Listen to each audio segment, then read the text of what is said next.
Hello, my name is Zain Al Qazi. I'm a postdoctoral candidate at the New Political Economy Initiative, or NPEI, at the Indian Institute of Technology in Bombay. Welcome to the first seminar of Economic Histories of the Global South, a seminar series organized by the NPEI in collaboration with the Department of Humanities and Social Sciences at IITB. The NPEI aims to construct a structural vision of the Indian economy toward building an alternative socio-economic paradigm to neoliberalism. The Economic Histories of the Global South seminar series speaks to this initiative by bringing together economic, business, labor, and agricultural histories in an effort to build an integrated image of the Global South's past to inform its present and future. You can visit npi.in to learn more about the initiative and the seminar series. Today's seminar is the first of four seminars which will take place online on the last Thursday of each month from February to May this year.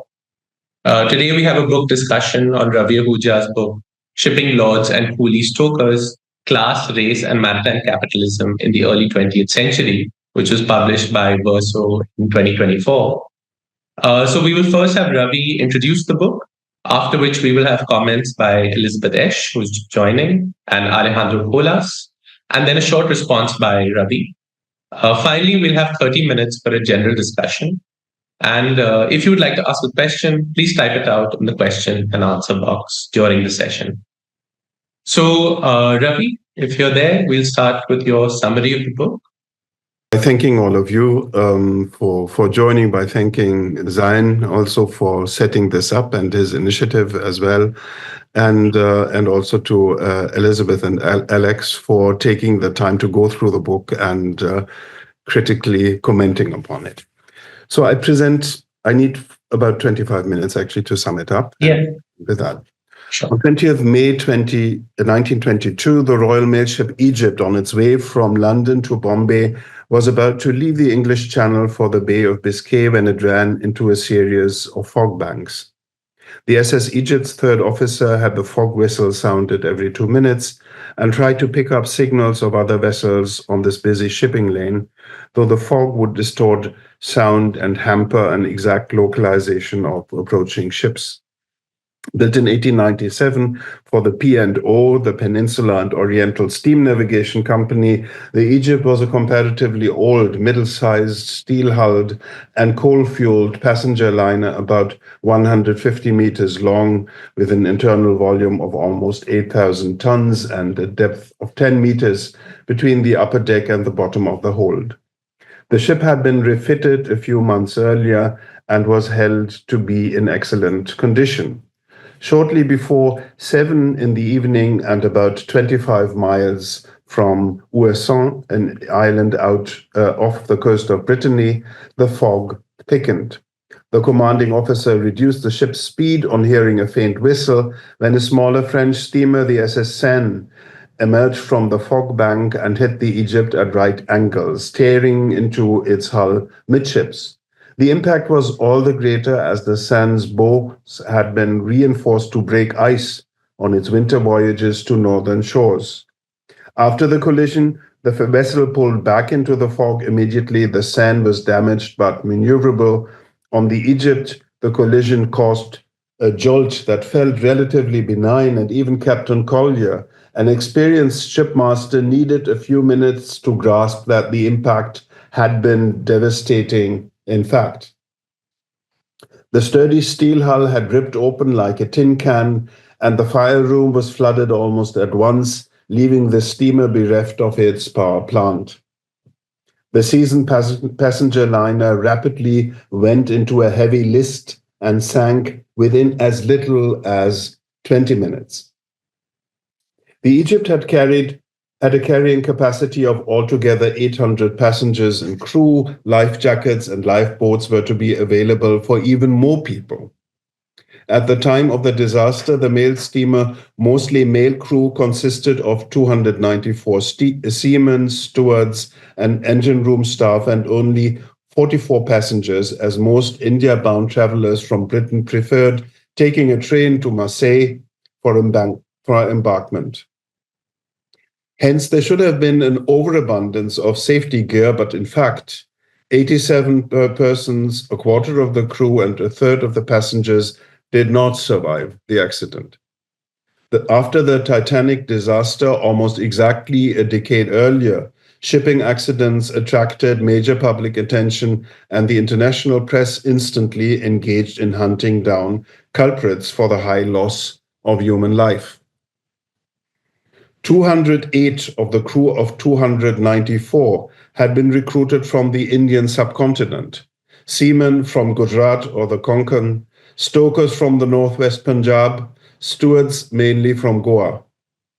Only the officers and a few seamen, stewardesses, stewards, and mechanics were British.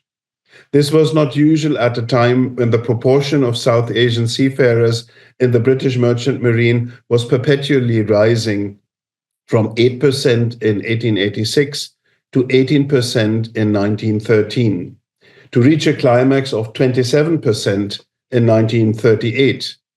These seafarers were called Lascars in the jargon of British imperialism, a term that carried legal meaning as it denoted an inferior contractual status that stipulated than that stipulated in the Articles of Agreement for European seamen.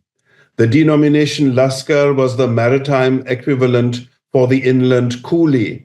It indicated not only lower levels of compensation, but also inferior racial status and a high degree of unfreedom. In the interwar period, the real wages of Lascars could amount to as little as a fifth of those of British seamen, while other working conditions were likewise worse, ranging from reduced shipboard accommodation and cheaper provisions via less regulated work time and unenforceable accident compensations to a severely constricted right to terminate contract. British ship owners clearly considered this racially subordinated colonial segment of their maritime workforce a competitive advantage and pushed forward with its expansion. In Britain, Lascar employment had been controversial for decades. Seamen's unions had used racist arguments to exclude foreign and particularly non-European labor market competition, receiving support from labor as well as liberal politicians and the most violent jingoist forces. The assertion that Lascars lacked manliness, failed in situations of crisis, caused loss of life by panicking in the event of accidents, had been repeated ad nauseum and had acquired all around the North Atlantic rim the status of a common sense fact that did not require specific proof. When the Parisian Yellow Press initiated a racist campaign against the Indian crew of the Egypt as the presumable culprits for the high loss of human life, even before an investigation of the causes had commenced, most European and US American papers readily joined the chorus. In Britain, the press was more divided. While liberal papers like the Manchester Guardian were happy to thrash the Lascar, Tory imperialism, as represented by the Times, refuted the critique of Lascar employment on British ships, fearing both political repercussions in India and competitive disadvantages for British shipping. In India, both the nationalist and the pro-imperial press opposed the prejudgment of the Egypt's Indian crew for diverging reasons. Tales of shipping disasters still catch attention, may also attract the publicity-craving historian, but they have long established moral, legal, and narrative conventions that are hard to evade and require heroes, culprits, and the occasional dramatic kiss on the bow. It would be easy to simply invert the conventions of this genre by revealing, beneath layers of racist discourse, the presumably real heroes, culprits, and dramatic encounters, or, in the language of contemporary academia, by uncovering the agency of those discursively framed as victims incapable of action. However, this exercise would exhaust itself in inverting the discourse without changing its structure, in trading one story for another. But mirror games and stories, I feel, is not what a critical historiography can afford to confine itself to in times of dangers like the ones we are living through. Social history, I believe, needs to regain the critical, even combative edge that distinguished an earlier generation of social historians shaped intellectually in a different but similarly perilous historical context in the middle decades of the 20th century. And as a historian raised and based in Germany, I'm not using this reference lightly. We must not belittle the dangers of a historical situation where across the world, and including much of Europe, so-called firewalls between conservatives and the post-fascist hard right melt away as quickly as the glaciers of the Alps. But if a critical social history must lay bare the roots of a power that social movements need to confront, how useful can it be to fall back on a hackneyed, ideologically saturated genre like that of the maritime disaster story? It can, I believe, if we consciously break up the rules of the genre. Let us therefore shift the scene to the present and to a rather bizarre debate. On 13th January 2025, the ultra-right US ideologue Steve Bannon, who had encouraged the French right in 2018 to wear the epithet racist as a badge of honor, condemned the ultra-right oligarch Elon Musk to be a racist because Musk advocated the continuation of H-1B visa. This clash of racisms reflects two notions of migration policy. One continuing the generalized anti-immigration propaganda of Trump's election campaigns, the other favoring a selective approach that distinguishes between desirable but precariously situated H-1B visa holders, often from India, and unwanted migrants like those who are presently crammed into military planes in chains and handcuffs to be deported to Amritsar.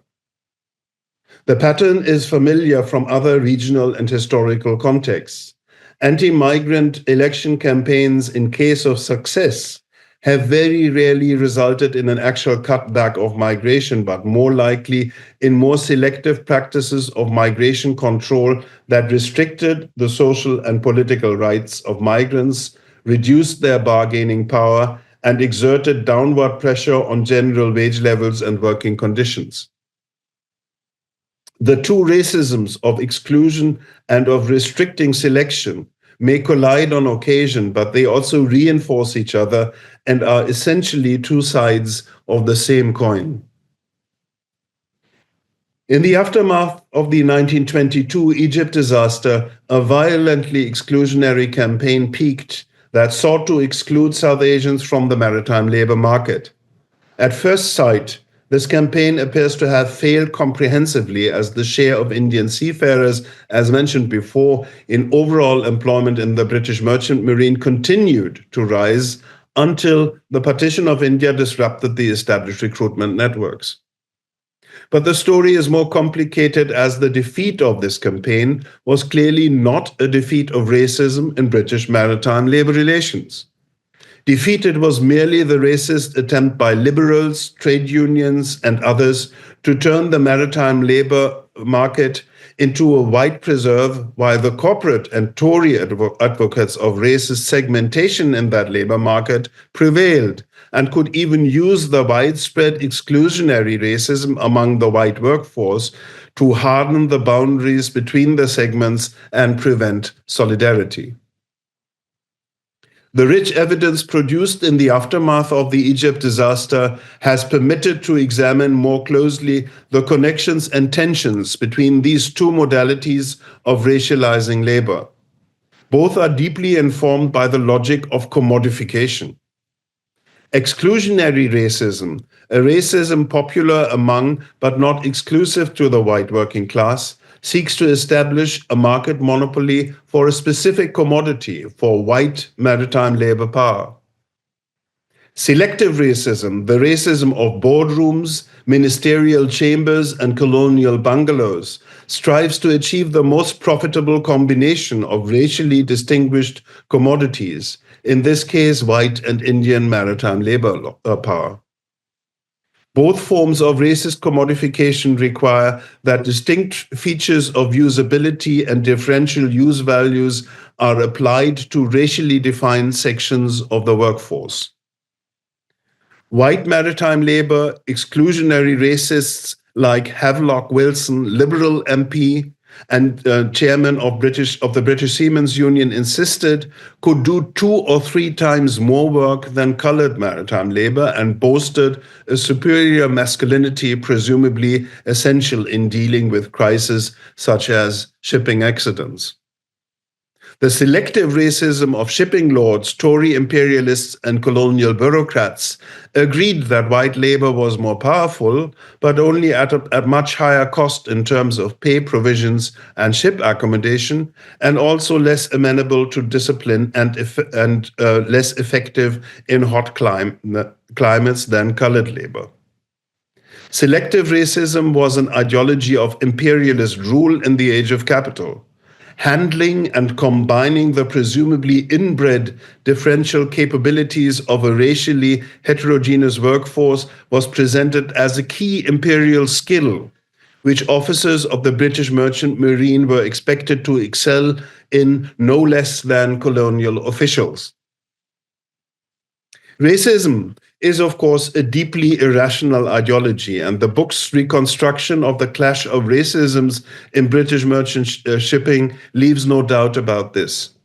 When heat in boiler rooms could rise to 60 degrees Celsius in the Red Sea during the summer, Indian stokers were just as prone to debilitating heat cramps as their British colleagues, and the high frequency of suicides among the former during such voyages gives the lie to all assertions of superior imperial knowledge about the differential capabilities of the subject races. However, the blatant irrationality of theories of racially defined labor value does not preclude their practical utility for capital. And this utility is only revealed if racialized practices of managing labor processes are closely investigated. While there is no dearth of studies on racially segmented labor markets, the role of management by race in capitalist labor processes is still insufficiently understood, despite important studies by Elizabeth Esch and David Rödiger on the post-slavery USA and the Ford Company's transnational operations. This gap is no coincidence and pertains not only to maritime labor. While the labor market is within the public field of vision and prompts state and civil society actors to generate written evidence, labor processes occur at privatized work sites from which the public is expressly excluded and where written material is created much more sparsely. The disaster of the SS Egypt allowed to study labor processes on early 20th century ocean liners more closely, and I zoomed in on the engine room department where about a third of the crew were employed. The racist international press campaigns against South Asian seafarers, the entrenched interest of powerful British shipping concerns to protect the advantage that their privileged access to colonial labor markets offered, and the colonial government's need to fend off nationalist scandalization of racist practices resulted in a court case that generated a particularly extensive and rich corpus of evidence. This evidence sheds light on everyday relations of power on board a British steamship liner that remained undocumented under normal circumstances. Liners, in distinction to so-called tramps, constituted the upper segment of commercial shipping that was controlled by a small number of large and state-subsidized shipping concerns like the P&O that owned the Egypt. They ran on fixed schedules, competed for speed. Their port times were measured in hours rather than days, and were much more capital intensive as they required more advanced technology while having shorter depreciation periods than tramps that were used much longer. Unsurprisingly, South Asian seafarers were predominantly hired for merchant steamers circulating between Europe and the Indo-Pacific Oceans, and less for transatlantic shipping. Less expectedly, this proverbially cheap labor force was more frequently employed in the upper than in the lower segment of the maritime labor market. That is, more on liners than on tramps. This counterintuitive finding raised the question why the irrational premises of racial management did not prevent a profitable application of racialized management practices to the labor processes on steamship liners. I can only adumbrate the argument briefly here and cannot spare you the work of reading in case you wish to know more. The rise of steamship technology went along with the creation of a threefold division of the crew of a merchant ship carrying cargo and passengers. The deck department, consisting of seamen in the conventional sense, the purser's department serving the passengers, and the engine room department. Ship owners used this division to counterbalance the power of the shipmaster and could deepen it by recruiting different ethnicities for the lower ranks of each department. In the engine room department, meanwhile, hierarchies became much steeper. The mechanic of the early 19th century was turned into an engineer by the end of the century who was to keep a distance from the remaining workforce. The technically most sensitive tasks were assigned to engineers and a few highly specialized mechanics, while the stokers and trimmers were deemed unskilled and their work was increasingly stigmatized. This further segmentation below decks allowed for another level of ethnic segmentation. The stigma of occupation could be reinforced by the stigma of race. Stoking could be associated with being Irish, Yemeni, or also Indian. However, keeping the boilers of a steamer under constant pressure was by no means an unskilled task. It was a task that required cooperation among the crew and complex, if uncertified, skills. Effective stoking was most essential on liners. Excuse me. Effective stoking was most essential on liners that could not afford delays, needed to run at full speed most of the time while avoiding delays by technical defects, wastage of fuel, or shortage of crew. The management solutions found, it needs to be emphasized, were not determined by the technology. British liner companies found two alternative solutions.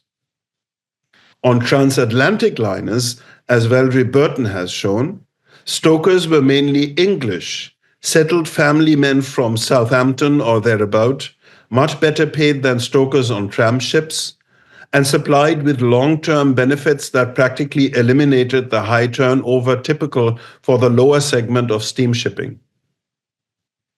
On Indian Ocean liners, however, an entirely different labor deployment strategy was used. Here, by the late 19th century, stokers and trimmers were usually Indian, often from the northwest Punjab or from Sylhet. Their pay and other emoluments were much lower than that of any European. Turnover rates were significantly higher than on transatlantic liners. But as labor costs were cut down, liner companies recruited considerably larger boiler room crews. These included an internal labor reserve that was available to replace diseased or injured crew and cater to ancillary tasks and repairs without increasing journey time. Larger crews also allowed to install an intermediate level of supervision to restrict the scope for uncontrolled cooperation and solidarity among the boiler room crew. Also, a combination of contractual stipulations and immigration laws reduced the freedom of Indian seafarers to terminate contract and defy the authority of their superiors. As a result, this racialized labor deployment strategy offered an alternative to the welfarist Southampton model for securing high speed and continuous movement while keeping the steamship liners in good repair. It also offered an option to shipping concerns like the P&O to postpone investment in more capital-intensive but much less labor-intensive oil-fueled or diesel-motorized ships. The labor costs under racial management were so low that steamship liners could still compete with the new technologies. This is why I shift gear in the last chapter from the shipping accident to the autobiography of a South Asian seafarer who remembered his increasingly radical attempts to break free from the old world of commoditized and racialized labor. This was a difficult journey, which I have no time to recount here, a journey that revealed a more hopeful perspective. Thank you. We will move straight on to Elizabeth Esch. Elizabeth Esch is Associate Professor of American Studies at the University of Kansas. She's the co-author of The Color Line and the Assembly Line, Managing Race in the Ford Empires, and is co-authored with David Roediger, The Production of Difference, Race and Management of Labor in U.S. History. Elizabeth is currently working on a short history of the first Palestinian Intifada called Not Inevitable, as well as a larger history of the devastating human and ecological costs of automobile expansion called The Cars That Ate the World. So Elizabeth, you have 20 minutes for your intervention. Thank you so much, Zan and others. And I have to say, I'm, nervous and excited to be here. I found this book so riveting and so generative of important things that I care about, that I am just been very excited to be here today and talk about it and hear others talk about it. And I'm sorry for the ridiculous internet stuff that held me up in the beginning. So I will jump in, and I want to start. I want to preface my beginning by saying I appreciated very much the kind of aside that in the introductory part of the book that Ravi makes about the many-headed hydra and the kind of perhaps romanticized, but certainly cosmopolitan and integrated working class that Marcus Rediker and Peter Linebaugh so imagine into being in that book and in other places. And I'm a fan of theirs, but I've long been a critic of that book, and also because, in fact, the very naming of the many-headed hydra, it seems to me, gives a kind of power to capital more than it even has already, that it can sort of identify a thing against which it is fighting and know it as a totality without having to do any hard work of its own to figure out what it faces. So, but in Peter Linebaugh's The London Hanged, free, enslaved, and indentured workers in the New World Atlantic coast colony of Virginia rolled hogshead caskets of tobacco onto beaches. From there, they were loaded into canoes where they nestled, the curve of the cask shaped to fit the curve of the canoe. Canoes took the cargo to ships further out in deeper waters, where in turn standardized casks were loaded into cargo holds, also fitted to take their shape.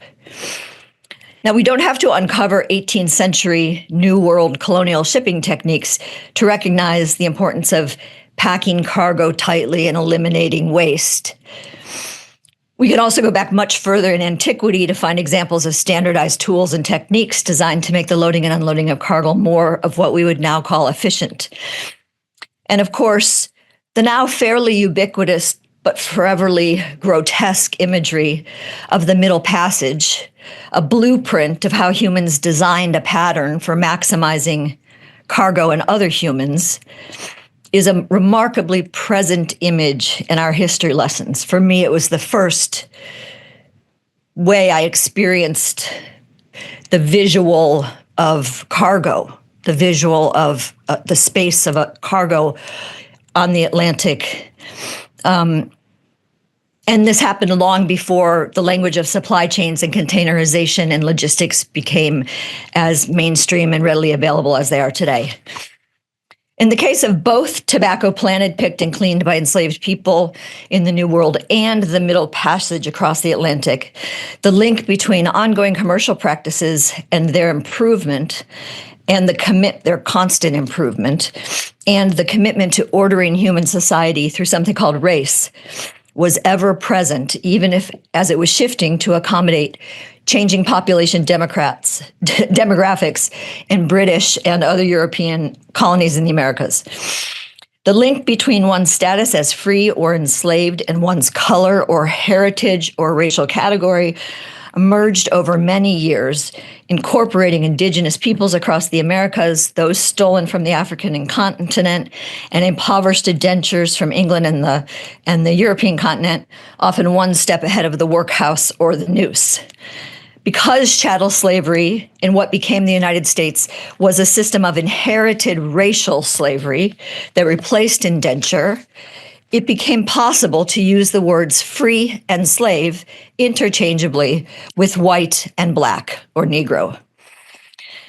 Now, most of the above is probably not news to those of you who are listening today, and I am not meaning to suggest that it alone is evidence or enough argument for a specific thing we can call racial management or certainly racial capitalism. But as Ravi's work so plainly and brilliantly points out early in Shipping Lords and Coolie Stokers, when we consider such matters, it requires not an emphasis on labor relations, but in fact on work process. And this distinction is one that, of course, is very wonderful and logical and clear, but I think not one necessarily that I would have ever known to phrase in quite that way. It's a deceptively simple statement. It's also the kind of thing for which I get up at 5 a.m. to join a Zoom meeting. It represents a concrete contribution to the project of figuring out race in the development of commercial and market and ultimately capitalist modes of production. This is not an easy task. To center work process and production to the understanding of why race persists, I contend, is a materialist and Marxist practice. It is not missing the point or substituting subjectivity for objectivity or substituting the ideological for the real. One might be tempted even to think that it would be rather straightforward from within the Marxist tradition to find support for the idea that a set of practices and ideas that have lasted for centuries, traveled globally, been refined to fit challenges to their veracity at different moments and different places, reproduced across multiple expressions of liberalism, and that continue to prop up the notion that it somehow makes sense and is even natural that people called white, an increasingly small global minority, should enjoy a stranglehold on political control, economic power, legal, orderly, and safe movement across borders and oceans, as well as consumption of the ecological basis of living, breathing, and surviving, and the comfort and assuredness that comes from believing that you and yours represent the norm, the neutral, the natural, the universal, and even the objective. Despite all this evidence of the perhaps materiality of race, we are told that to take race seriously is to be non-materialist, fixated on historical narration akin to witchcraft, and unable to understand that, of course, because race is not produced by the capitalist mode of production in the same way class surely and solidly is, that we should not bother. It's beside the point. It's a question of consciousness and distraction. But even those who wish to dismiss the materiality of racism in the history of capitalist relations of production acknowledge that history and labor history, the workplace, is filled with examples in which suitability for tasks is determined based on real or perceived skills attached to bodily truths. Women do certain kinds of work because of their tiny fingers. Filipino people similarly are suited to sewing and doing fine detail work.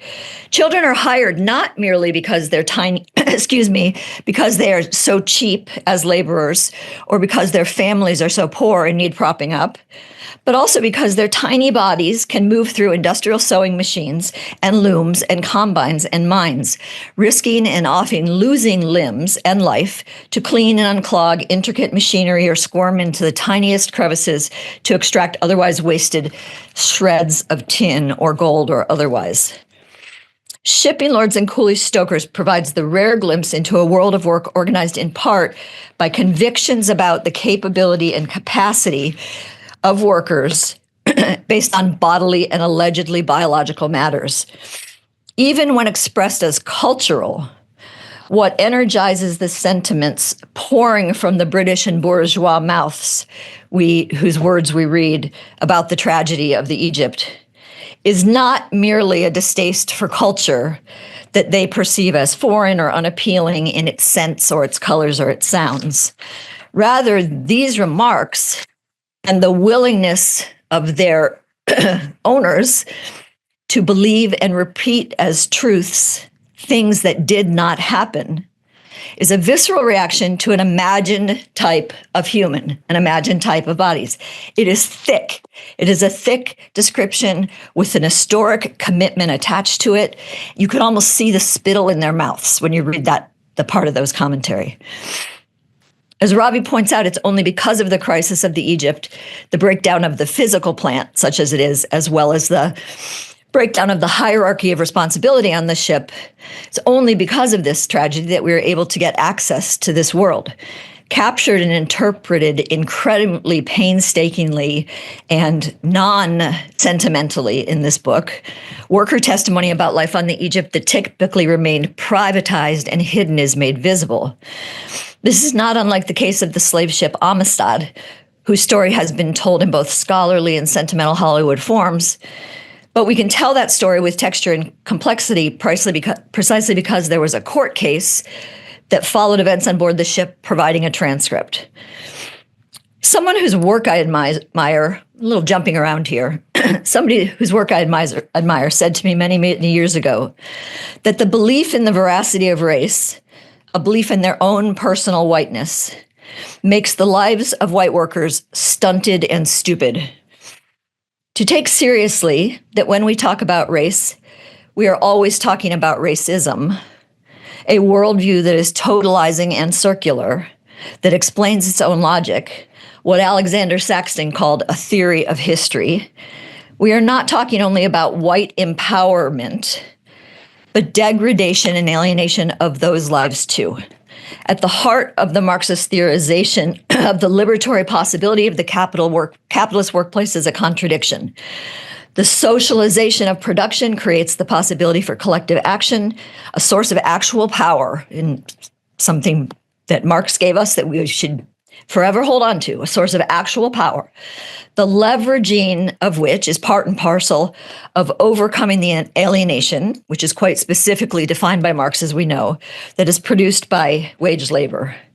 But simultaneously, Marx's correct, I think, emphasis on self-interest as key to understanding what moves workers to act, when and why, cannot simply be reserved for the self-interest that we like, or that fits with our notion of an injury to one is an injury to all, or workers of the world unite.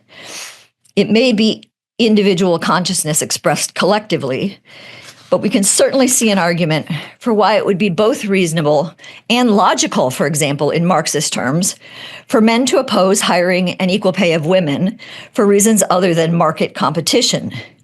Gender produces a self-interest that is other than class, one in which men benefit directly and materially from the unpaid domestic labor women do at home. Historically, we don't have to talk about how much this remains today or where, although we could if people want to. I don't think it's necessary to consider this as anything other than tragically and importantly real, problematic, and certainly difficult for real on-the-job worker organizing and human emancipation. How do we get through these things? But consciousness, as Marty Glaberman always said, just is. It is not false. It is not true. It is. As Ravi summarized in the book, the blatant irrationalism of theories of racially defined labor value does not preclude their practical utility for capital, which I wholeheartedly agree. Indeed, in realizing such utility, the irrationality of race is transformed into logic or even disappeared. Ravi cites the work, the stuff about Hoover that Dave and I used in our book, Hoover famously created a calculus for the value of workers based on race and national origin, particularly the value of Chinese or Coolie workers in different contexts, South Africa, Australia, and elsewhere, the value of those lives in relation to the cost of timber. In the mines, Hoover believed that owners decided, employers decided, managers decided that shoring up mines with timber is a necessary expense and worth the cut into profits only when the cost-benefit analysis finds it to be more expedient than workers being killed. In other words, what's the value of the workers? Hoover finds that Chinese workers' lives are worth so little that, in fact, it is not necessary to spend extra overhead on keeping the mines intact. Their deaths are small line items on the accounting sheets. It's reminding of the Ford Pinto story in the 1970s that some of you may know, when the Ford Motor Company decided to release to the market a car that it knew exploded when particular conditions were met. It knew when those conditions were met, the car would turn in basically to a bomb. And sure enough, when those conditions were met, when people were in traffic and had their turn signal on and were hit in a particular way by another vehicle, many, many people died. Ford knew that when they released the car and made a calculation that it was cheaper to deal with those wrongful death lawsuits than to change the car. Cruise ship workers today are 30% Filipino globally. The reason given for this by employers and owners: passengers like them. Such examples thickly describe the cultures of modern production and modern consumption in which we all live, swim, breathe, and in which we need to understand race as far more supple and therefore insidious than theories of labor market discrimination or labor market competition or race relations can possibly address. In my work on Ford in the interwar years, I compare white supremacist legislation and policy in Brazil, South Africa, and the United States as introduced by the Ford Motor Company in relationship to its workplaces. While highly contradictory, for example, so-called race mixing in Brazil was something that was seen as leading to the whitening of the indigenous population. It was therefore a good thing. And in the US and South Africa, such mixing was recognized as destructive of whiteness, degrading of racial purity, and outlawed through miscegenationist math about percentages and parentage. In all three of these countries, and across many differences of economy and scale, the linking of whiteness, however, to efficiency, progress, and improvement was essential and essentially practiced. For those of you who don't know Jerry Davila's brilliant book about educational reform and race in Brazil called The Diploma of Whiteness, it is in fact about that, a proposal in interwar Brazil that a diploma of whiteness be given, a kind of finishing school for the racially less pure who had gone through a series of behavioral and consumer adjustments to receive a diploma of whiteness. The racialization of work, we know, is of course also gendered. In the US, job classifications, even if among so-called de-skilled or unskilled workers that are described as challenging and hot, hard and exhausting, dirty, are considered manly when performed by white Protestant men. When such men move up in skill and seniority and those jobs begin to be taken by Black and Slavic and Mexican and Italian workers in Detroit, they are degraded. Hot and exhausting work now considered of lesser value. It's a lessening of the value of the work, its difficulty, rather than an increase.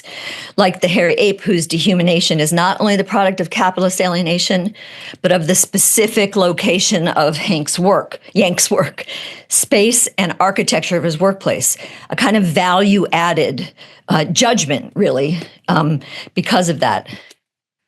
Who globally is improvable racially and who is not is a matter of history, and I would even say of class struggle. As David Roediger has shown, contemporary panic in the United States about white people becoming a racial minority when stacked up against everybody else may find an answer, Dave says, in past practice. when elites and white elites don't like the numbers, change who and how you count. And in the case of, in his story, he's talking about Italian immigrants who were classified as non-white in the census for many decades before being switched over and changing the balance of racial composition of the country in the early decades of the 20th century. The stated concern, and I'm almost done, the stated concern in Ravi's text that the key issue is not how ethnic categories of workers were denominated, but the fact of ethnic categorization itself, is a point very well taken. I do want to raise for our conversation and with Ravi, however, if in fact it perhaps gives back too much of what is gained in this book, that in fact the specificity of the categorization, not just the fact of it, has to do with unlocking how it is that the staying power of such systems have been so secure. In closing, I wanted to draw attention to the really wonderful and very instructive opening pages of the kind of literature review of maritime history in the Indian Ocean and among Asian sea workers. And it caused me to think about labor historiography in the United States. And I'm somebody who believes that most of how we study history in the United States is immature, underdeveloped, and overly nationalistic. So I am very wide open to commentary about how and what can be learned from studies of other national and international contexts. But in U.S. historiography, John Commons, who is kind of considered the founding patriarch of labor history in the United States, commented that the one symptom of originality in management of labor in the United States is playing one race against each other.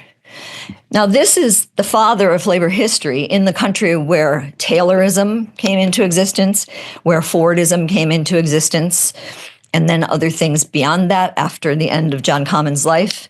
He still maintains that the one original symptom produced by management in the United States was the ability to play one race against the other. The failure of U.S. historians, U.S. labor historians, to take this up is one that has, because of the importance of the United States as a net exporter of racism and white supremacy, and I mean that in very literal ways through workplaces in the military and economies of scale, the failure to take this up has caused problems that are profound. And it's wonderful to have examples like this work that really push us past that and give me hope that we can do better at this from this side. Thanks. We'll move on to Alejandro. Alejandro Colas is Professor of International Relations at Birkbeck College, University of London. He is co-author with Liam Campling of Capitalism and the Sea, the Maritime Factor in the Making of the Modern World, and recently contributed to a volume on the sea and international relations. He's also written on food politics, including co-authoring a book on food, politics, and society, social theory and the modern food system, and co-editing a volume entitled Going Native, Settler Colonialism and Food. Alejandro's is a joint intervention with Liam Campling, who unfortunately could not join today, with whom he co-authored Capitalism and the Sea. Liam teaches at Queen Mary University and is a political economist researching the theory, politics, and industrial organization of business enterprise and global value chains, international trade policy and its relationship to global production, and the political economy of development and environmental change. So, Alejandro, you have 20 minutes for your intervention.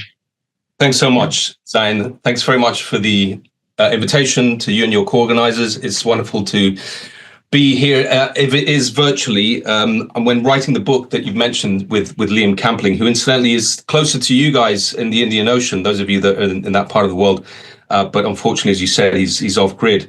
But when we were writing the book, Ravi's various works on the turn of the century South Asian seafarers were extremely invaluable as wayfinders, and they were a constant source of inspiration and knowledge, and it's therefore a great pleasure, even if it's virtually unequally and briefly to have this opportunity to return the favor. And I just want to say the obvious thing first, which is the easy bit, which is it's a terrific book. It's a small book. I can say that as a small Spaniard myself, but it's, as I say, without prejudice, it's a compact and pithy text that punches way above its size, combining very important theoretical insights, which Elizabeth has been alluding to already, with nonetheless these very vivid illustrations. Again, Elizabeth stole my thunder when talking about how you can almost feel the spittle coming out of the mouths, and the pain amongst the labourers, the spittle coming out of the mouth of the ship owner lords. So there's that real combination of these insights into the nature of racialization, the labor process under capitalism, and on the other hand, the individual and collective lives of very diverse seafarers. So the other thing I wanted to say, and forgive me with these rather extended introductory comments, but I think it is really important, especially those of us that are learning, still insist on learning our crafts, that it really came across how, I didn't know this before reading the book, but Ravi had a former life as a typesetter, because there's a real attention to detail throughout this this great book. There's a historical narrative, there's the official archive, there's the personal memoirs that he's talked about, and these add up to a greater whole. There's a piecemeal but powerful recreation of working lives at sea that multiplies and opens up all manner of contemporary academic and political considerations around capitalism, around race and racism, internationalism, history and historiography, as well as the sea itself, of course. At times it unfolds almost like a real crime story, and a detective novel. Other times it's, to again use the phrase that Betsy got to me ahead of me, it's thick description in its best possible way, hearing and learning about how labouring bodies manipulated wheelbarrows, shovels, rakes, ladders, long-arm tongs, and many other bunker and boiler room instruments. So in that respect, Ravi, this is a masterclass in social history. Because my own expertise is in an interest in professional defamation is in international relations, I'm going to focus my comments on international dimensions, the historical sociology of various interstate, international aspects of the text, which of course are many in a book like this, and they're intended as provocations. Unfortunately, for this kind of event, I find myself agreeing and being. I found the text very compelling. So, short of some other theoretical or political differences that might emerge in the course of the discussion, my comments are really about provoking discussion. And the first of the issues that I want to bring to the table is labour arbitrage and the recruitment in British merchant marine. Shipping lords and coolie stokers consolidates some of the work that Ravi's been doing over the decades in this area, and now indeed adds to the extensive literature on Khalasi contributions to 19th and early 20th century steamship globalization. Betsy mentioned this. Those early pages of the book do a very elegant and I think generous overview of what's available to those of us that want to learn and contribute to this arena. And Ravi emphasizes the break in onboard labor processes and management occasioned by the very gradual and uneven shift from sail to steam.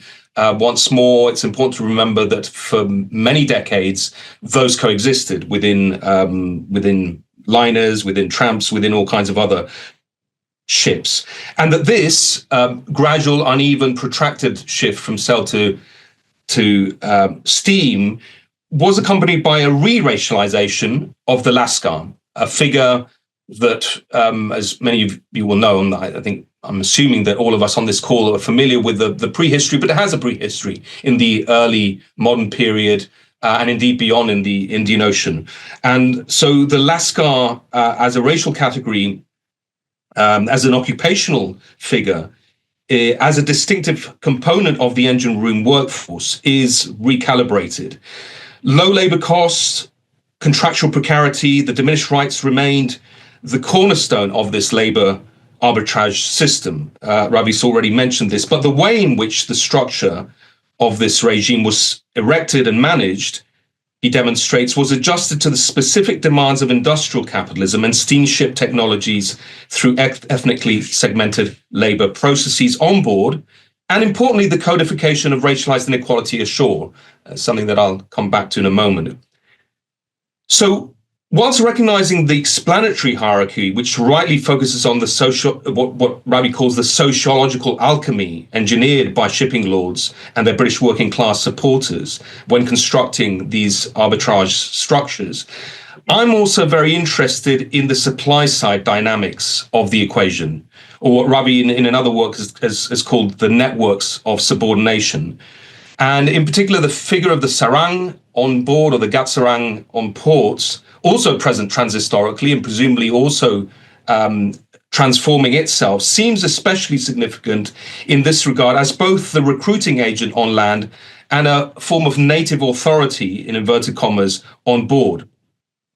Looking at Amir Haider Khan's own account in the memoirs that Ravi draws from, particularly at the end of the book, there's a story of how his first failed attempt at being engaged in a ship, and some of the commonplace tropes emerge here. British authorities appoint a sarong, and he says, does Haider Khan, an old Punjabi man who went about the duties required, an old Punjabi man, who went about the duties required, enlisted over 125 men, all Punjabis, to work on the engine room of the ship.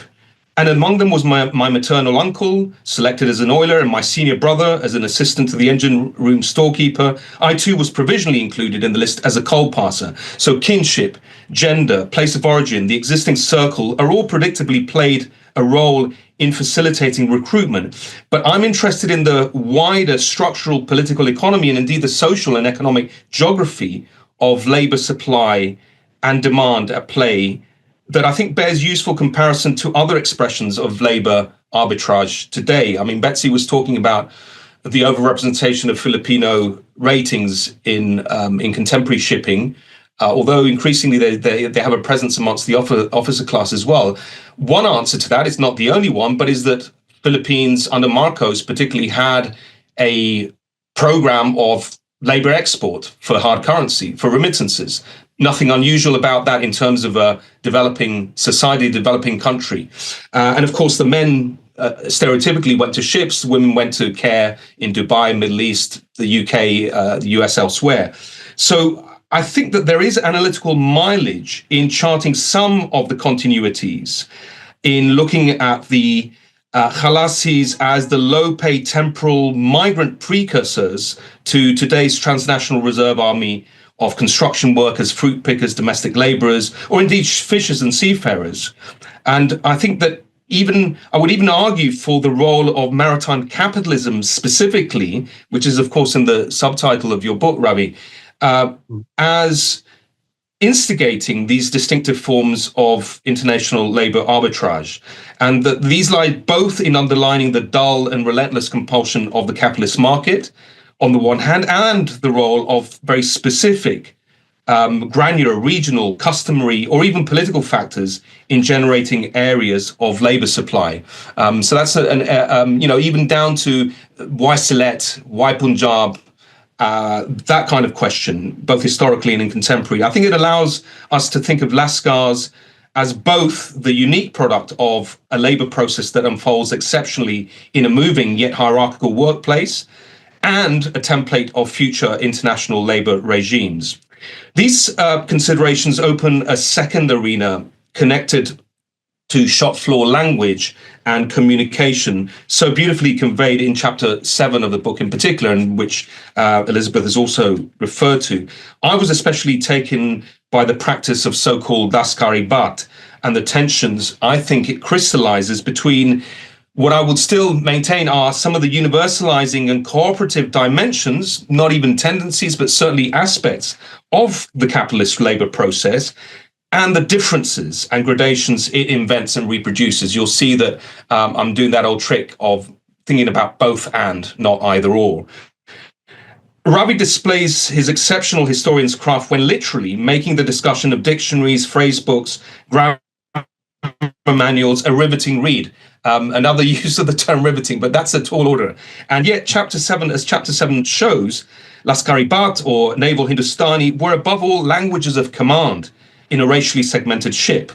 But here's the thing, if every tool is a potential weapon, then presumably the shared lingua franca and the coordinated Stokehold choreographies also created the possibilities of interpersonal or even collective class solidarity, something that Elizabeth has mentioned. And maybe we can have this out in the discussion, Ravi, and I hear your critique of a neutral and depoliticized notion of agency, but here I see the possibilities of self-understanding collective agency, having the power, notwithstanding structures, the powerful structures, especially stringent in a confined space of a ship. We all know that especially all those peoples that are especially oppressed keep some resilience, have a recalcitrance, have a capacity to fight back. And I'm sure, I suspect you agree on this, but it's more about how we can identify that, if at all, in the official record, on the memoirs, in the unofficial transcripts as well. So I think the political challenge, which working class organizers like Amir Haider Khan and thousands of others since have always struggled with, is this actualization of the internationalist potential latent in workplaces like the SS Egypt. So the discussion of language and communication in chapter 7 brought to mind Elizabeth's brilliant account of the Ford Motor Company's sociology department. I mean, one of the joys of reading books like Ravi's is that you get directed to other fantastic books like Betsy's. There's a collective learning going on here. And on reading for the first time your book, Elizabeth, I was really taken by this English school from 1914 to 1922 that sought to turn foreign-born employees into Americans through language instruction and wider socialization. This wonderful turn of phrase that I forget where it came from, but that, Italian Americans, German Americans lost their hyphen and identified it as a minus sign. So, as in the British Merchant Navy, there's no question, and I want to be very clear here, that racism and racial management have been pervasive instruments of capitalist exploitation. That is unquestionable. But I do want to underline Ravi's own assertion that racial management, which he says is a modality of class relations buttressed by racist status ascription, assumed a historical reality only through multiple and contradictory practices of numerous social actors, practices of coercion and consent. And so I really want to underline that role of practices, of the assumption of this historical reality, of the production of this, of the assertion of, or the ascription of this racist status. And so what I'm interested in is the potential commonalities amongst what Ravi calls constellations of social practice, which are distinctively capitalist. And again, we can elaborate on this, but I think capitalism, whatever else it does, brings a specific set of social relations, specific set of property relations, specific constellation of labor processes that offer certain kinds of opportunities for the kinds of emancipation that, universal emancipation, I should add, that Betsy was referring to. So a third reflection that emerges from this exploration of the contradictory relations between capitalist difference and universality is about the self-understanding and the internalization of ethnic identity amongst the laboring men discussed in Ravi's book. Especially powerful and poignant for me was the forthrightness with which a 20-year-old kitchen hand, a young man called Abdul Rasul, is repeatedly correcting a prosecutor. You couldn't think of a more hierarchical situation. And he's constantly correcting him when he's referred to as a Laska. He says, I'm a Khalasi. And so I think here there's, as Ravi's meticulous recounting shows, a sense of personhood that appears in the language, and language matters in particular contexts. This, however, also then begs for me the question of whether the distinction between Goanese stewards and the pursers departments and the Muslim firemen in the stokeholds, or the alleged differences between the Bombay and the Bengali Lascars were invoked in different contexts by international press, invoked by P&O officials, by shipwreck survivors. Were these recreated by seamen themselves? Did they buy into these categorizations? Maybe literally buying in, because as Betsy's already said, it paid them to do so. I mean, there's a material betterment in this case, or even a necessity due to the jurisdictional status. I mean, again, Ravi, you point out the Goan seafarers on the SS Egypt would have been Portuguese subjects and therefore had a different jurisdictional status to the rest of the crew, the Indian crew. So I think there's an inherent historical, sociological value in examining these questions. I do think that there's a benefit to that. A recent article by Tanya Bhattacharya on Sidi or Habshi seafarers on the Indian Ocean, which you may have seen in historical materialism, it evocatively shows how categories like Sidi were employed for the purposes of racecraft by colonial authorities, of course, but they're also simultaneously proud expressions of a lineage and association that continue to this day in various parts of the Western Indian littoral.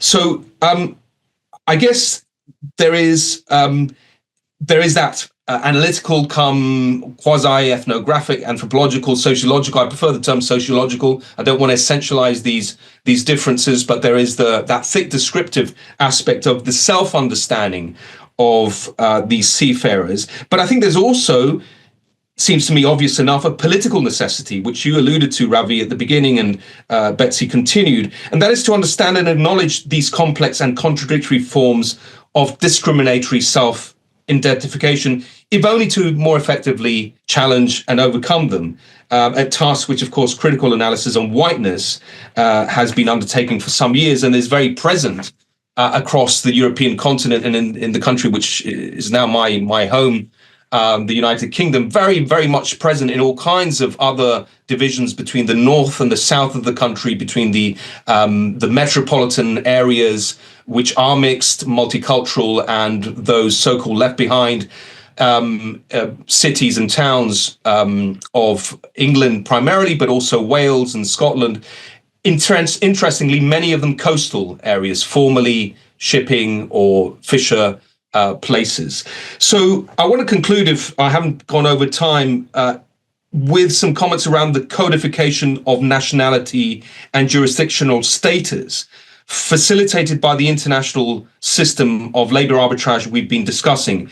The political economy of steamship imperialism was recognizable also in the legal activism that underpinned this very system, starting with the repeal of the Navigation Act in 1849, followed by the 1853, and then much later, 1894 Merchant Shipping Repeal Acts, the Colored Alien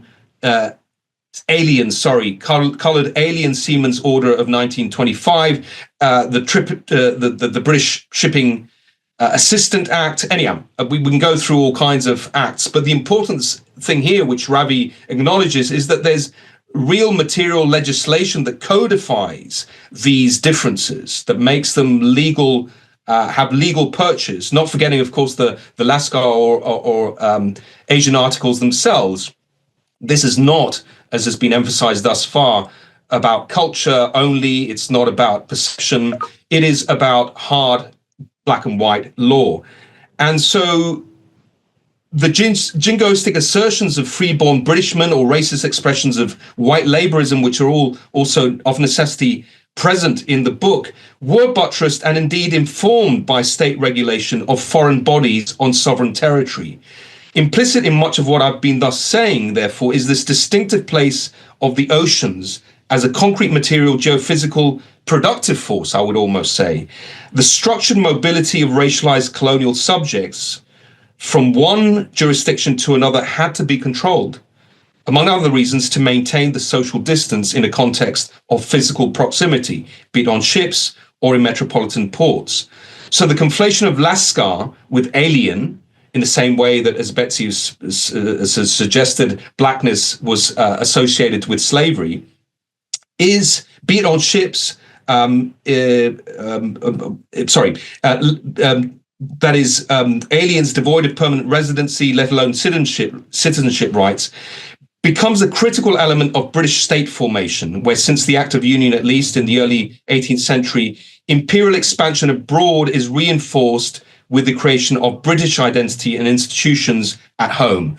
So again, this is my international relations defamation, but one of our central concerns is always, why the state? How come we're divided into what are now 200 odd political sovereignties? And part of the answer is in this book, and it comes through the regulation of bodies, of alien bodies that have to transfer structurally from one jurisdiction to another through the ocean, through this mobili si mobili, almost like a proletarian version of the Nautilus.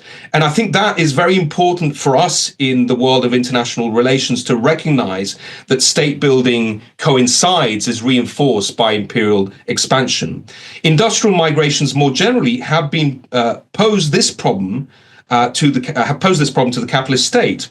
But the unique challenge of Khalasi labor was to keep South Asians confined to moving ships rather than integrate them under company auspices into a metropolitan workplace as a neighborhood, as the Ford Sociology Department tried to do with the New Americans in the 20th century. So I hope with those 4 flashpoints, those 4 areas that are inspired directly from this reading of this dense and rewarding book, I show how fertile Shipping Lords and Coolie Stokers is, what a great resource it is to think about all manner of historical, but also, as Ravi said, contemporary political and analytical issues that are pressing to many of us. So I'm delighted it's been published in paperback, that it's concentrated so many of Ravi's skills in a single volume, and that hopefully will capture a wider and wider readership it deserves.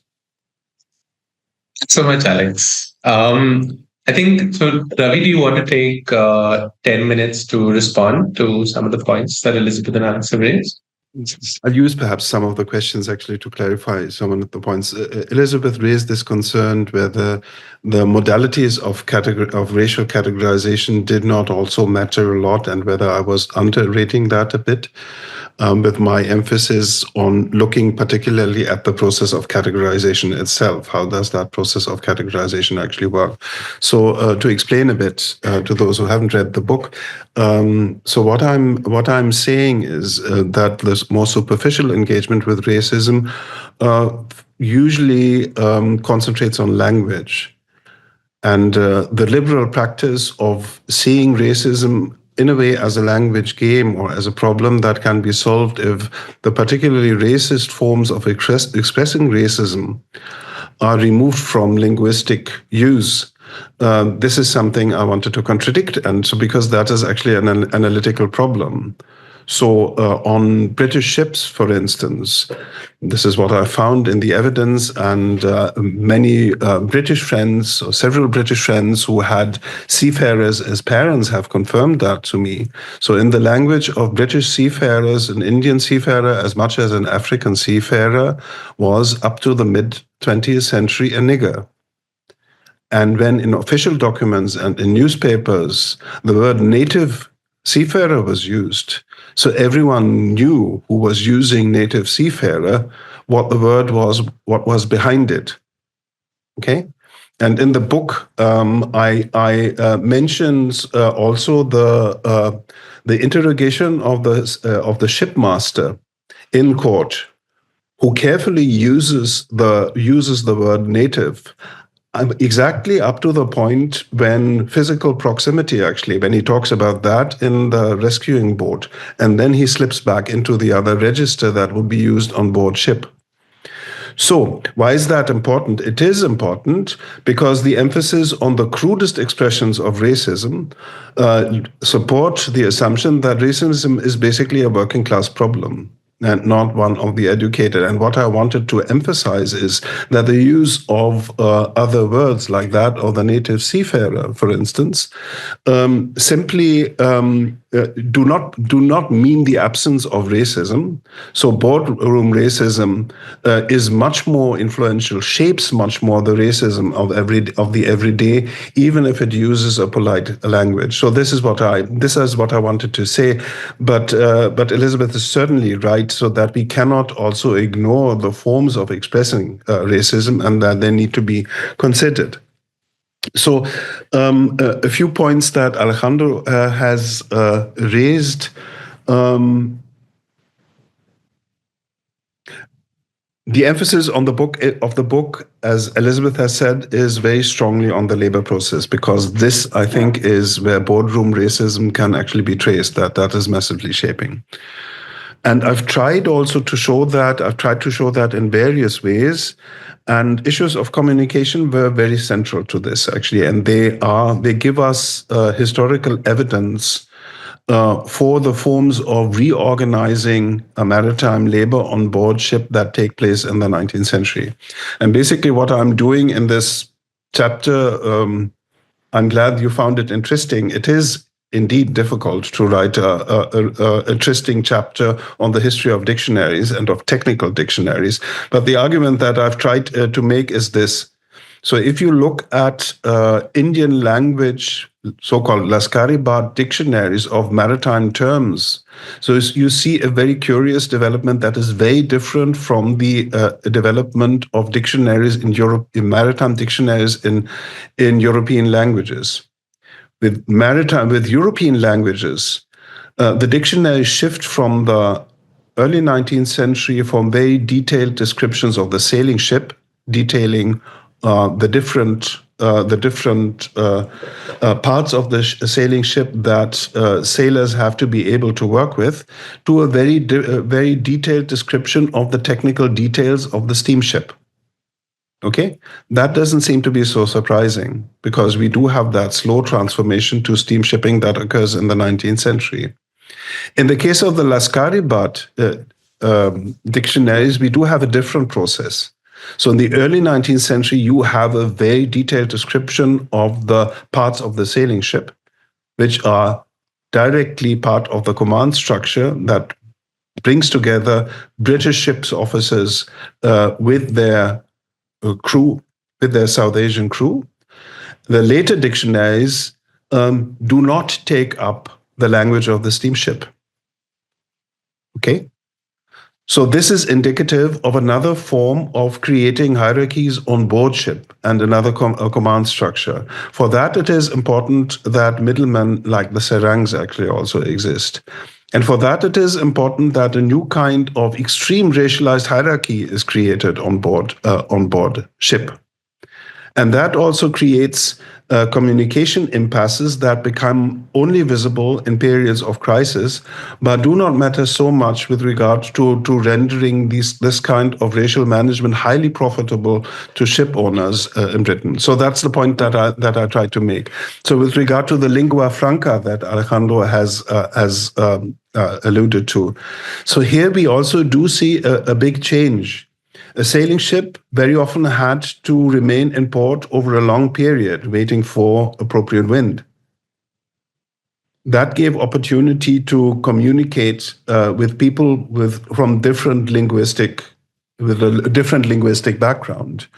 Also, the crews were often more diverse, so that the possibility of creating a lingua franca was stronger, with a much stronger racial segmentation, ethnic segmentation, and much, much shorter times in port. With regard to liners, this is really only ours. So this possibility of creating a lingua franca, of learning languages, was much reduced. And I try to show that also in the book. So where Amir Haider Khan, so one of the rare biographies that actually talk about the labor process on board ship, actually shows that he works on British ships years and years and years without really learning English. So he learns a bit of English in Basra, as he's confronted with British soldiers and during the First World War, and has longer time on land to learn that. And then he has a few words that allow him to act as a strike leader, which the other seafarers don't have. Then, and I think there I can take up also a question that is already in the Q&A. The first question that is there is racial labor management similar in other empires to what I describe? There are very significant differences. So the British Empire creates a very particular type of racial hierarchy and a particular type of a racial management. And seafarers experience that. Amir Haider Khan jumps ship in New York. He does not enter a deracialized world of labor, of course, but it is racialized in a different way.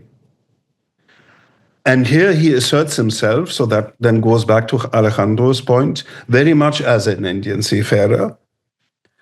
But this is whether this is real empowerment is questionable. He himself says, so there remains something like an inferiority complex, even as he asserts his identity as an Indian seafarer against Afro-Americans. So if it is self-empowerment, it is through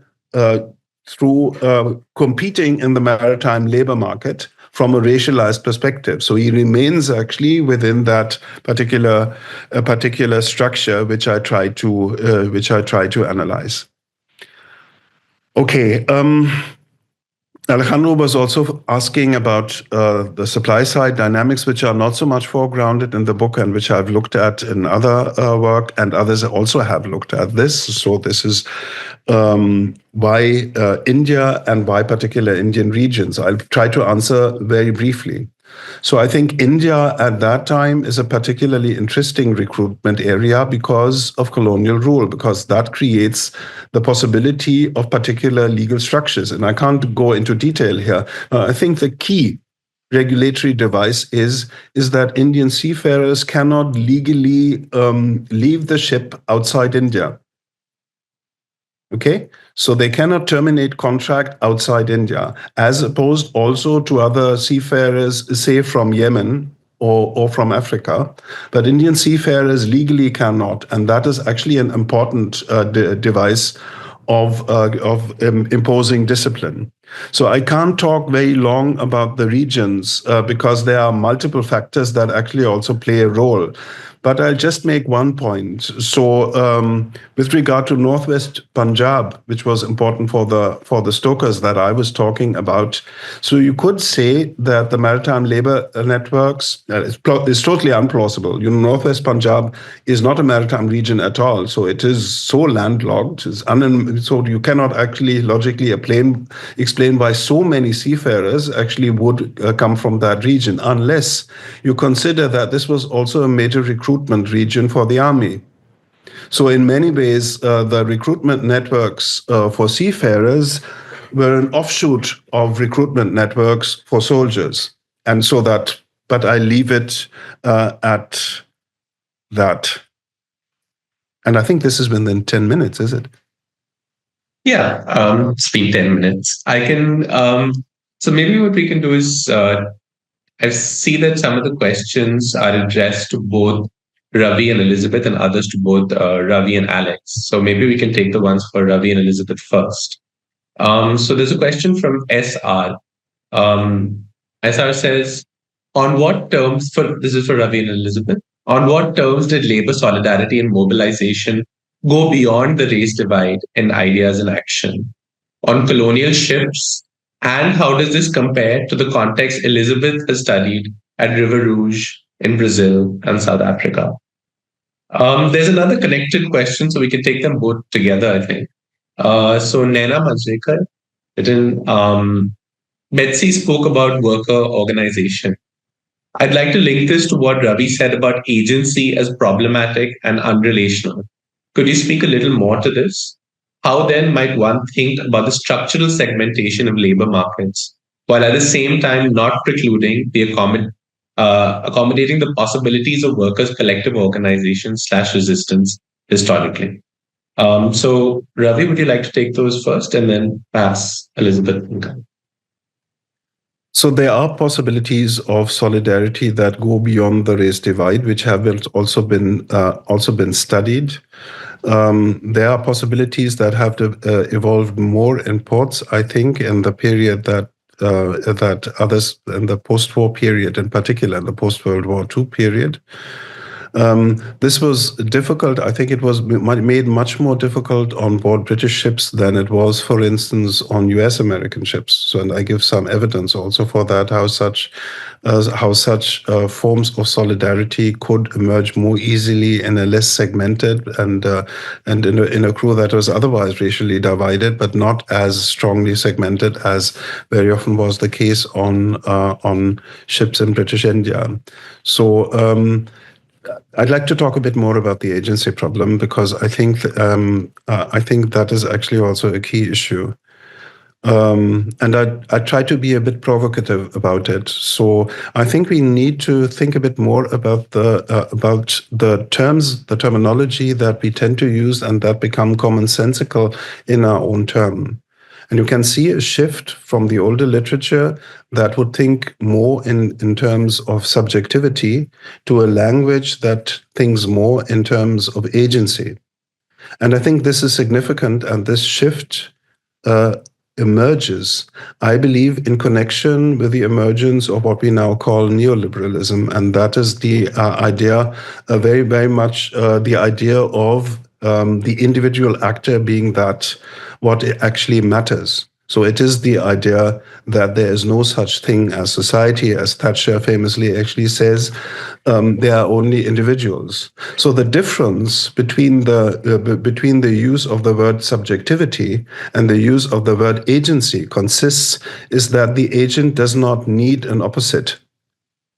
The subject needs an object, and subject and object can exchange places. So the subjects can be turned into objects. That is the process of alienation, sort of in the Marxian terms that I'm actually looking at. And so what I am arguing is that we are still speaking about agency when we actually should be talking about alienation. So if Amir Haider Khan, for instance, so that is the example that I give in the last chapter where I looked at it, refuses to be in the same hospital ward as African Americans several times. And he writes about that and is confused how the ideas that he should do that on account of being an Indian seafarer and not an Afro-American seafarer. So this is an act of individual disobedience. So clearly it is. But is it, and I think in sort of the more generalized terms that are used in academia, it is an act of agency. But it remains also a result of continuing subordination in a regime that turns labor power into a racialized commodity. So it is presumed on the acceptance of having been assigned a racialized use value. It is based on the acceptance, unconscious acceptance that one encounters other human beings, as I put it in the presentation, not as human beings, but as competing commodities on the labor market.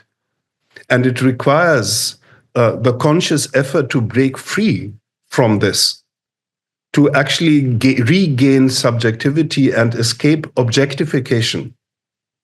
So therefore, I think a different language, the language of agency, is a treacherous language.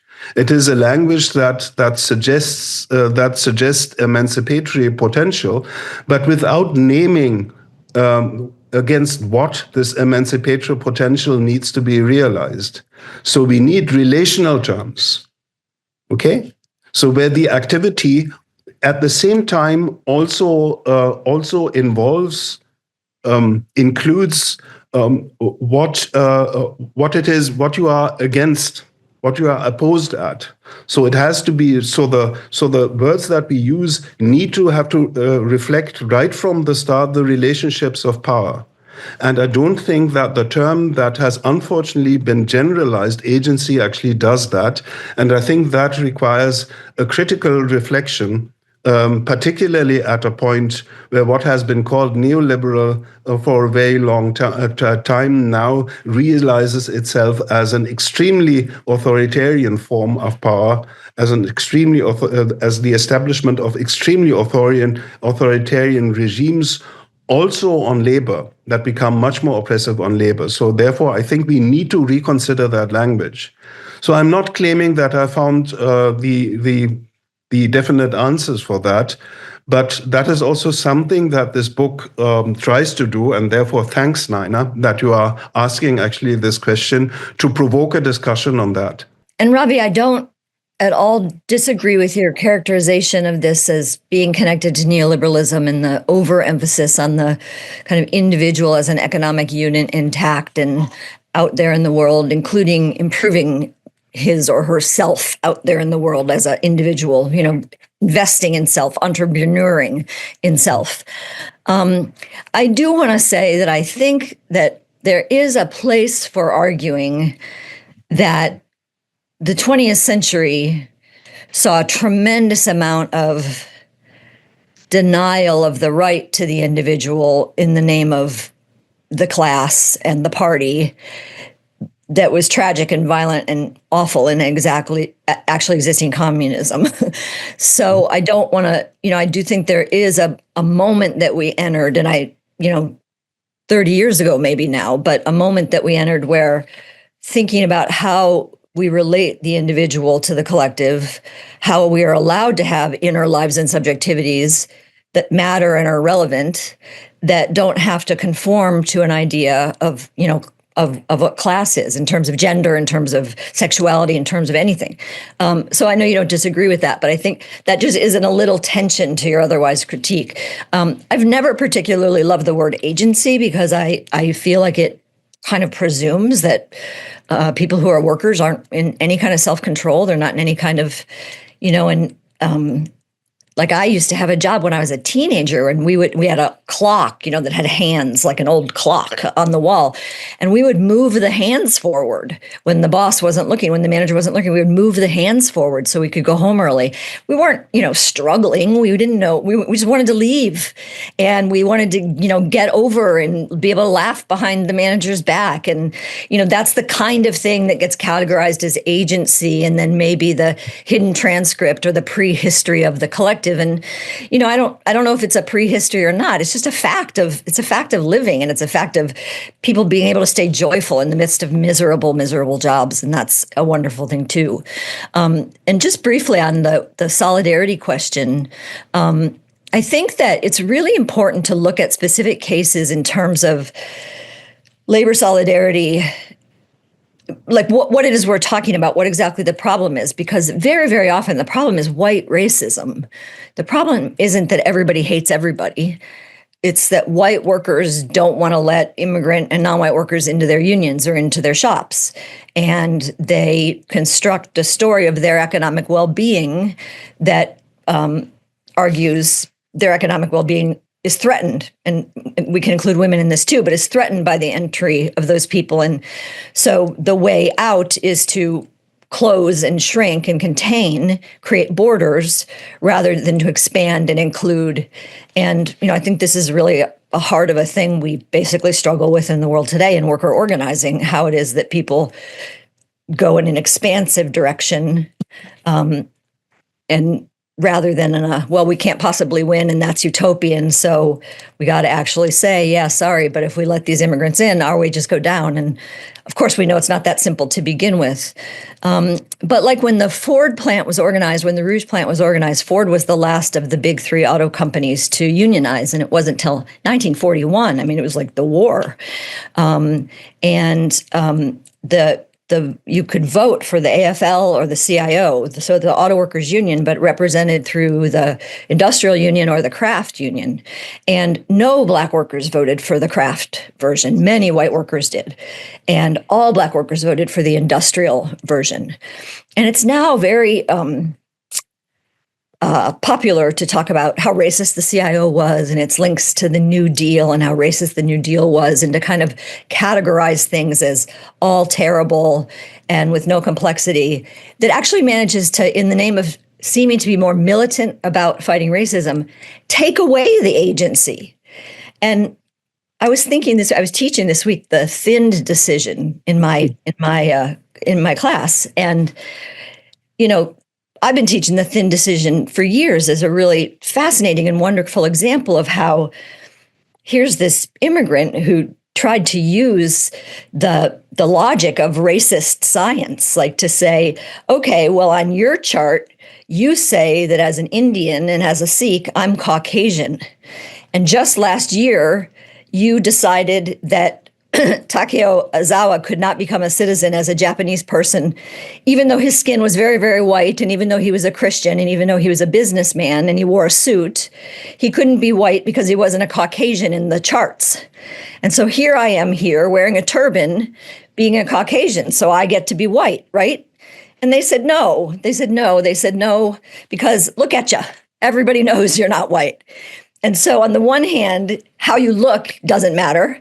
And on the other hand, how you look is everything. And the moving signifier of race, of whiteness, is really important in that way. And just I'm bringing this up in part because it's now become very popular to kind of trash Bhagat Singh Thind as making pro-Aryan arguments and appealing to like the worst excesses of colonial structures, and not to think about just the reality of the place he was in and what people were trying to accomplish in terms of the very ridiculous rules that you could only be a citizen in the US if you were white. So just that kind of throws another kind of dimension into it. And I wanted to be sure to say I don't treat these matters only about black and white by any means, even though some of my examples are as such. Thanks, Elizabeth. We have 3 questions together, which I'm for, I think, Ravi and Alex, and I'll just mention them all together since we only have 10 minutes left. So the first question from SR again is explicitly for Ravi and Alex.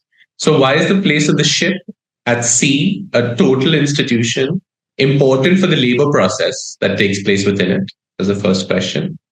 The second question is from Dheeraj Kumar Knight. And Dheeraj asks, can you come back to the point concerning the distinction between the model of racialized labor process for low cost versus the welfarist model of labor process that harness the latest technology for efficiency and speed? How did the welfare model address the problem of race? And the final question, we'll see if we have time for more. So the final question that I take is from an anonymous attendee. So I was curious about, firstly, your choice of the word lords rather than masters in your title. Does it imply a more feudal than capitalist relation? And secondly, about your choice of examining colonial stokers and not their counterparts in other parts of the ship, such as deck or purser's departments. Were the other departments of the ship more mixed / less racially, ethnically segmented? So Ravi, would you like to start? And then Alex can come in. I try to be very brief so that we can get more. So the place of the ship, the space of the ship certainly mattered for the labor process, and I tried to work that out also in the book. So to have a work site that is both mobile and very confined, and where it is not possible actually also to leave the work site when on sea, and with very short times in port. So that creates a particular possibility for creating a regime of control. So that is something that I try to work out in the book a bit more. What I would not subscribe to is the idea of the total institution. So that has been disputed by a lot of maritime historians. The ship is not a total institution. So I stress also the importance of cooperation between workers. That is absolutely central to keep the ship going.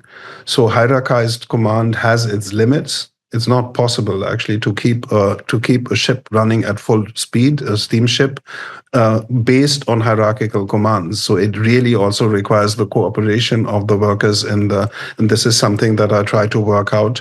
Total institution actually takes again from another side away relationality.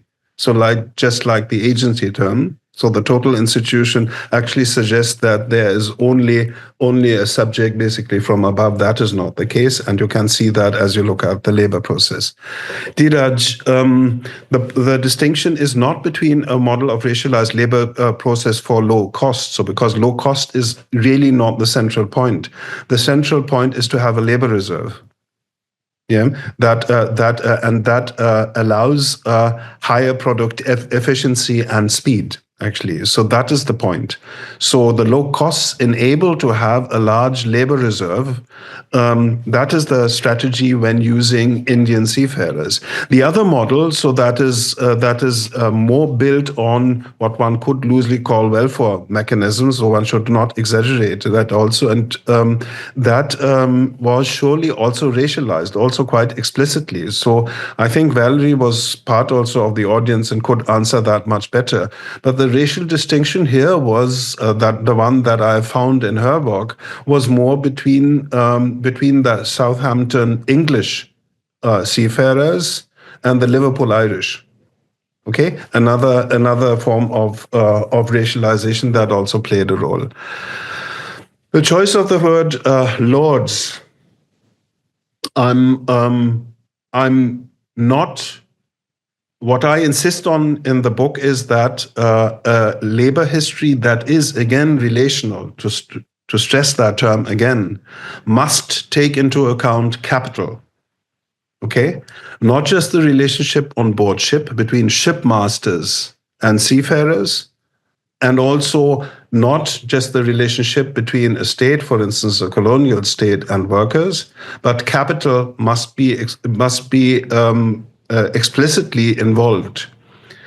And shipping capital, that connected to liner companies, this was highly centralized capital, and it was capital that was deeply connected to the imperial hierarchy of Britain, and they actually were lords. So in the British system also.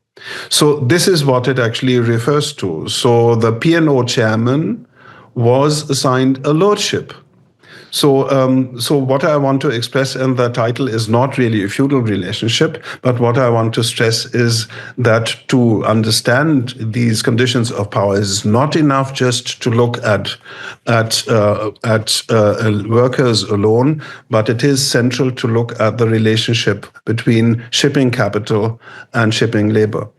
There is this, two things. One is the figure of the Khalasi watch, which Ravi refers to throughout the book, and that is the in terms of the labor process, the watches are meant to be 4 hours to 4 hour shifts, and yet the Khalasis are always on call, and I think that clearly has an implication, or I read into that implication a different kind and a different experience of the labor process, of course, by Indian seafarers, but also the knowledge that within that confined space where life world and system worlds are one and the same, you've got this ready-to-hand labor force. But I think the other thing that is important in the longer durée is that intensified, confined labor process, the moving factory aspect that Ravi was referring to, doesn't then translate into a continuity in the labor force themselves. So oftentimes the same